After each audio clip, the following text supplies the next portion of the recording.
श्रीराम.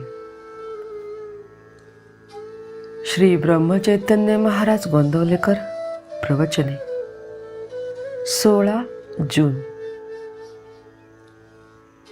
परमार्थ श्रद्धेने करावा.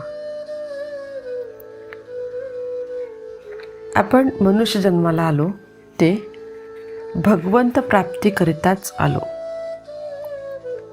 आत्तापर्यंत मी पुष्कळ योनी हिंडलो. भगवंताने आता मनुष्य योनीत आणले.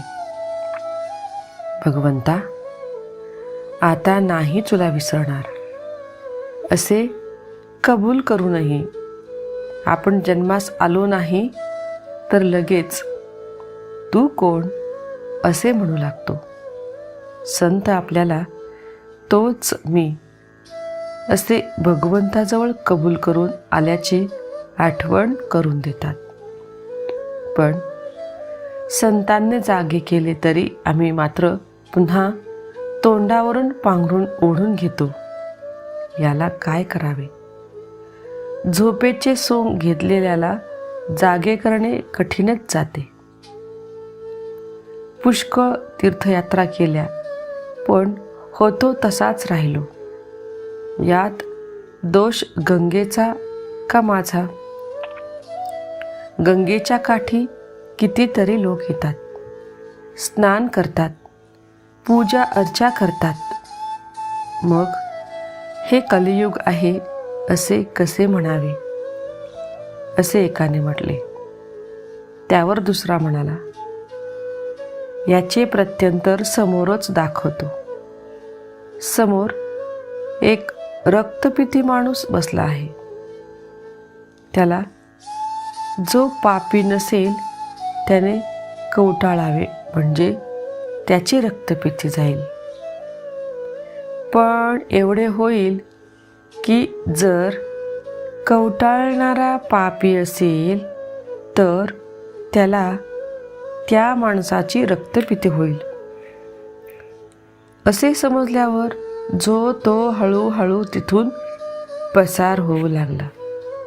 म्हणजे एवढे नेमनिष्ठ विद्वान गंगामाईचे रोज स्नान करणारे तरी आपले अंतःकरण शुद्ध झाले आहे असे त्या कुणालाच वाटले नाही.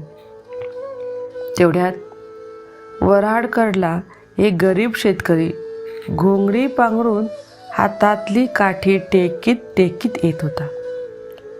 त्याची निष्ठाच अशी की गंगेत स्नान केले की सर्व पापे नष्ट होतात.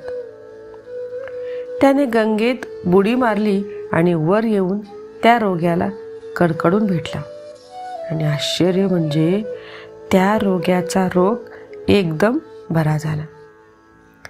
असे हे जे गोरगरीब भोळे भाळे लोक त्यांच्याजवळ अंधश्रद्धेने जे येते ते मोठ्या विद्वानांनाही साधत नाही.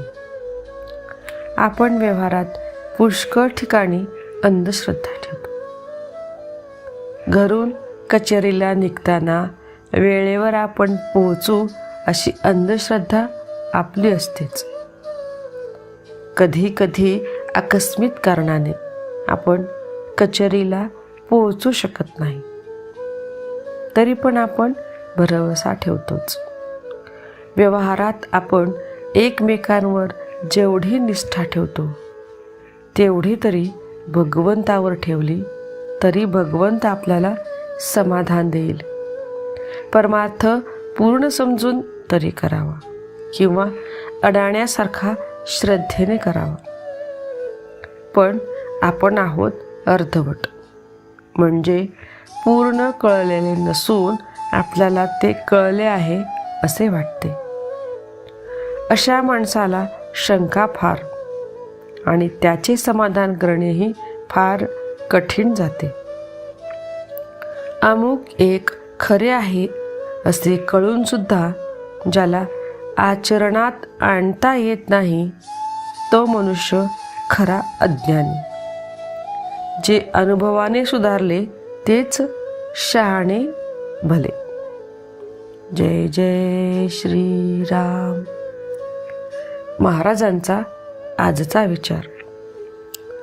परमार्थामध्ये अंधश्रद्धेची मुळीच गरज नाही, पण तेथे श्रद्धेशिवाय मुळीच चालायचे नाही.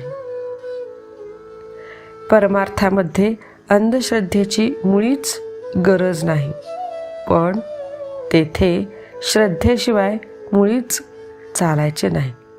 जय जय श्रीराम.